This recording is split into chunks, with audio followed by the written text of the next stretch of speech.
వాటిల్లో అధ్యాత్మ రామాయణం ఒకటి, ఆనంద రామాయణం ఒకటి. ఈ అధ్యాత్మ రామాయణము, ఆనంద రామాయణము వీటిని గురించి చూసే ముందు వాల్మీకి మహర్షి ఈ రామాయణాన్ని మొత్తం 6 కాండలుగా 24,000 శ్లోకాల్లో రాశాడు అని మనం తెలుసుకోవాలి. 6 కాండలు అంటే బాలకాండ, అయోధ్యకాండ, అరణ్యకాండ, కిష్కింధకాండ, సుందరకాండ, యుద్ధకాండ. మరి ఉత్తరకాండ అని ఏదో 7వ కాండ ఉన్నది కదా, దీన్ని రాయలేదా వాల్మీకి అనే అనుమానం వస్తుంది మనకి.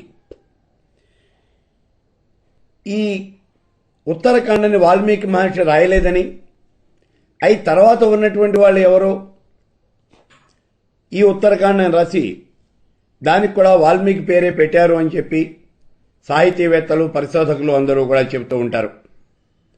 కాబట్టి ఈ రామాయణం అనేది 6 కాండల్లో 24,000 శ్లోకాలతో రాశాడు వాల్మీకి మహర్షి. ఇది సంస్కృతంలో రాయబడినటువంటి కావ్యం.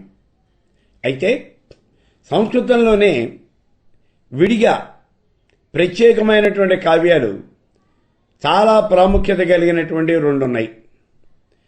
ఒకటి అధ్యాత్మ రామాయణము, రెండోది ఆనంద రామాయణం. ముందుగా ఈ అధ్యాత్మ రామాయణం అంటే ఏమిటి? ఇది సుమారుగా 4,000 శ్లోకాలతో రాయబడినటువంటి గ్రంథం. ఇది కూడా సంపూర్ణమైనటువంటి రామాయణమే. వాల్మీకి రామాయణం తర్వాత అంత పేరు ప్రఖ్యాతులు ఉన్నటువంటి రామాయణం ఏది అంటే ఈ అధ్యాత్మ రామాయణమే. దీన్ని వ్యాస మహర్షుడు రాశాడు, వ్యాసుడే రాశాడు అని కొందరు చెప్తూ ఉంటే, అలా కాదు విశ్వామిత్రుడు రాశాడు అని చెప్పేసి కొంతమంది చెప్తూ ఉంటారు. ఏది ఏమైనప్పటికీ అధ్యాత్మ రామాయణం మాత్రం 4,000 శ్లోకాలతో ఉన్నటువంటి ఒక సంపూర్ణమైనటువంటి గ్రంథం ఇది. ఇందులో విశేషం ఏమిటి అంటే, వాల్మీకిలో రాముడు దేవుడు కాదు, రాముడు కేవలము ఒక రాజకుమారుడు, దశరథరాజు యొక్క కుమారుడు, అంతవరకే. కానీ ఈ అధ్యాత్మ రామాయణంలో రాముడు ఈయన సాక్షాత్తు పరమేశ్వర స్వరూపుడు, జ్ఞానమూర్తి, అవతార పురుషుడు. ఈయనే పరమేశ్వరుడు, సృష్టి స్థితి లయాలకు కారణభూతమైనటువంటి వాడు. మరి సీత ఎవరు? ఆవిడే యోగమాయ. ఈ రామాయణం అంతా కూడా, అంటే అధ్యాత్మ రామాయణం అంతా కూడా శివుడు పార్వతీదేవికి చెప్పినటువంటి కథగా ఉంటుంది. ఇందులో రాముడు చతుర్భుజాలతోనూ శంఖము, చక్రము, గద ఇవన్నీ పట్టుకుని కౌసల్యాదేవికి జన్మిస్తాడు. అంటే 4 భుజాలు కలిగి శంఖు, చక్ర, గద, పద్మాలతో కౌసల్యాదేవికి సాక్షాత్కరిస్తాడు. ఆ తర్వాత కౌసల్యాదేవి ఇటువంటి రూపాన్ని నేను చూడలేను అని చెప్పేసి ఆవిడ ఈయనకి నమస్కారం చేసి సామాన్యమైనటువంటి ఒక బాలుడి రూపంలో నాకు కనిపించమని ప్రార్థిస్తుంది. అప్పుడు ఒక బాలుడి రూపంలో ఆ కౌశల్య దగ్గర చేరతాడు ఈ రాముడు. ఇందులో అంటే ఈ అధ్యాత్మ రామాయణంలో రాముడు విష్ణుమూర్తి యొక్క అవతారము అని అనేక చోట్ల చెప్పడం జరిగింది. ఇక్కడ విచిత్రం ఏమిటి అంటే, నారదుడు రావణుని యొక్క వధకి ఈ రాముడిని ప్రేరేపిస్తాడు. అలాగే సరస్వతి ఆవేశించడం వల్లనే కైక, మందర వీళ్ళిద్దరూ కూడా కూడబలుక్కుని దశరథ మహారాజుని వరాలు అడిగి రాముడిని వనవాసానికి పంపిస్తారు. ఇక్కడ ఇంకో విచిత్రం ఏమిటి అంటే, అహల్య శాపం. గౌతముడు అహల్యని శిల అయిపోమ్మని చెప్పి ఈ అధ్యాత్మ రామాయణంలోనే శాపం పెడతాడు. వాల్మీకి రామాయణంలో అలా ఉండదు. ఇవన్నీ కూడా మనం ముందు రాబోయేటటువంటి కథలో చూస్తాం. కాబట్టి అహల్యకి రాయిగా మారిపోవలసిందే అని శాపం ఇచ్చినటువంటి ఘట్టం ఈ అధ్యాత్మ రామాయణంలో ఉంటుంది.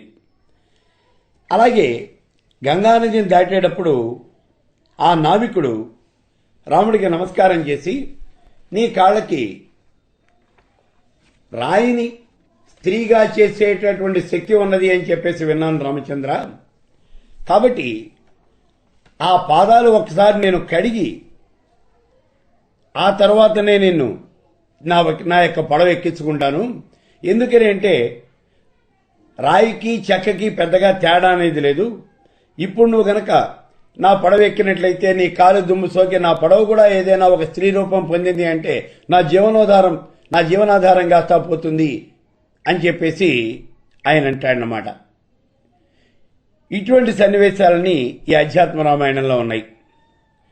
అలాగే ఇంకా అనేకమైనటువంటి సన్నివేశాలు ఉన్నాయి ఇందులో. అసలు ఇక్కడ మనం ముఖ్యంగా తెలుసుకోవాల్సినటువంటి విషయం ఏమిటి అంటే శ్రీరాముడు సాక్షాత్తు శ్రీ మహావిష్ణువు యొక్క స్వరూపము, ఇతడే శ్రీహరి, ఇతడే పరమేశ్వర స్వరూపము అని తెలిసి రావణుడు ఆ రాముడి యొక్క భార్య అయినటువంటి సీతను అపహరించాడు. ఈ రాముడు వచ్చి తనను సంహరిస్తాడు అనే విషయం తెలిసే సీతని అపహరించడం జరిగింది. తద్వారా అతనికి మోక్షం వస్తుంది అనేటటువంటి కోరికతోనే రాముడితో యుద్ధం చేశాడు రావణుడు. ఇది వైరభక్తి.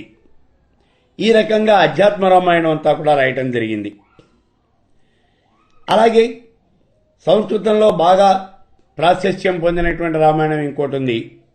అదే ఆనంద రామాయణం. ఈ ఆనంద రామాయణం వాల్మీకి రాసినటువంటి రామాయణము, తర్వాత అధ్యాత్మ రామాయణము, ఈ రెండింటి తర్వాత మూడవ స్థానంలో బాగా ప్రసిద్ధి చెందినటువంటిది ఈ ఆనంద రామాయణం. దీన్ని ఎవరు రాశారు అనేది శేష ప్రశ్నగా మిగిలిపోయింది. ఎందుకనంటే కొంతమంది వాల్మీకి మహర్షి ఈ ఆనంద రామాయణాన్ని కూడా రాశాడు అని చెప్పేసి అంటూ ఉంటారు. అయితే అలా కాదు. మహారాష్ట్ర దేశంలో ఉన్నటువంటి భక్తుడు సమర్థ రామదాసు అనే ఆయన ఈ ఆనంద రామాయణాన్ని రాశాడు అని చెప్తూ ఉంటారు. ఎవరు రాసినప్పటికీ ఇందులో మొత్తం 9 కాండాలుగా ఉంటుంది. ఈ రామాయణం ఇది సంపూర్ణమైనటువంటి గ్రంథం, కానీ ఇది 9 కాండాలుగా ఉంటుంది. ఈ 9 కాండాల్లోనూ అనేకమైనటువంటి విషయాలు ఇక్కడ వివరించడం జరిగినాయి. ఇది మహారాష్ట్ర దేశంలో బాగా వ్యాప్తి చెందినటువంటి రామాయణం. అంతేకాకుండా ఇతర భాషల్లో కూడా ఇది అనువాదించబడింది. ఇప్పుడు మనం కేవలం సంస్కృతంలో ఉన్నటువంటి అధ్యాత్మ రామాయణము, ఆనంద రామాయణము, ఈ రెండింటిని గురించే చెప్పుకున్నాం. ఈ రామాయణాన్ని గురించి మనం చెప్పుకోవాల్సి వచ్చినప్పుడు కేవలం భారతీయ భాషల్లో వీటిల్లోనే కాక ఇతరమైనటువంటి భాషలు, ఇతరమైనటువంటి సాహిత్యాలు, వాటిల్లో కూడా ఈ రామాయణం ఉంది. ఉదాహరణకి జైన సాహిత్యం, బౌద్ధ సాహిత్యం, వీటన్నింటిలోనూ కూడా ఈ రామాయణం ఉంది. ముందుగా మనం జైన సాహిత్యంలో ఈ రామాయణం ఎంతవరకు ఉందో చూడండి. జైన సంప్రదాయంలో రామాయణ కథ అనేది 2 రకాలుగా కనిపిస్తుంది మనకి. గుణభద్రుడు అని ఆయన యొక్క ఉత్తర పురాణ కథ, దాన్ని అనుసరించి రాసినటువంటి రామాయణం ఒకటి. రెండో వాడు విమలసూరి, ఆయన రాసినటువంటి పామచర్య అనేటటువంటి దాన్ని అనుసరించి రాసినటువంటి కథ ఒకటి. ఈ రకంగా జైన సంప్రదాయంలో ఈ రామాయణము అనేది 2 రకాలుగా మనకు కనిపిస్తూ ఉంటుంది. ఇది వాల్మీకి రాసినటువంటి ఈ రామాయణ